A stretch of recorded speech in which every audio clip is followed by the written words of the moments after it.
जो जो नियम राजा और प्रजा के सुख कारक और धर्म युक्त समझे, उन उन नियमों को पूर्ण विद्वानों की राजसभा बांधा करे।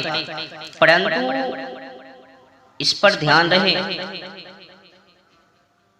इस पर नित ध्यान रखे, जहां तक बन सके वहां तक बाल्य अवस्था में और दोनों की प्रसन्नता के बिना विवाह ना करना, ना कराना, ना करने देना।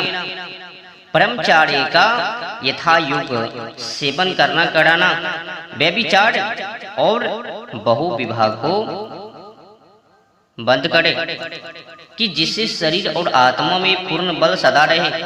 क्योंकि जो केवल आत्मा का बल अर्थात विद्या ज्ञान बढ़ाए जाए और शरीर का बल नहीं हो, तो एक शरीर से बलि सैकड़ों विद्वानों को जीत सकता है। और जो शरीर ही का बल बढ़ाया जाए, आत्मा का नहीं, तो भी राज्य की उत्तम व्यवस्था बिना विद्या के कभी नहीं हो सकती। बिना व्यवस्था के सब आपस में ही फूट विरोध और लड़ाई करके नष्ट भ्रष्ट हो जाए। इसलिए शरीर और आत्मा के बल को सदा बढ़ाए रहना चाहिए। जैसा बल और बुद्धि का नाशक व्यवहार व्यभिचार और अति विशेष शक्ति है, वैसा और कोई भी नहीं। विशेषकर क्षत्रियों को निटांग और बल युक्त होना चाहिए, क्योंकि जब वही विशेष शक्त होगे तो राजधर्म नष्ट ही हो जाएगा। और इससे भी ध्यान रखे कि यथा राजा तथा प्रजा, जैसा राजा होता है वैसी ही प्रजा होती है। यथा राजा तथा प्रजा, इसीलिए राजा और पुरुषों को अति उचित है कि कभी दुष्टाचार ना करे, भ्रष्टाचार ना करे, किसी को दंड किसी को नहीं दंड, इस प्रकार का व्यवहार राजा को नहीं करनी चाहिए।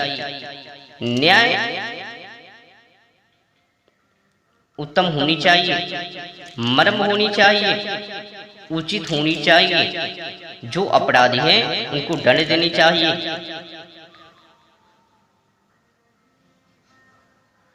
किंतु सब दिन धर्म न्याय से व्रत कर सबकी सुधार का दृष्टांत बने। यह संपेच से राजधर्म का वर्ण यहाँ किया गया है। विशेष वेद मनुस्मृति के सप्तमः, अष्टम और नवमा अध्याय, शुक्र नीति, विदुर प्रजागण और महाभारत शांति पर्व के राजधर्म और अपवर्धन और पुस्तकों में देखकर पूर्ण नीति राजनीति को धारण कर मांडलिक अथवा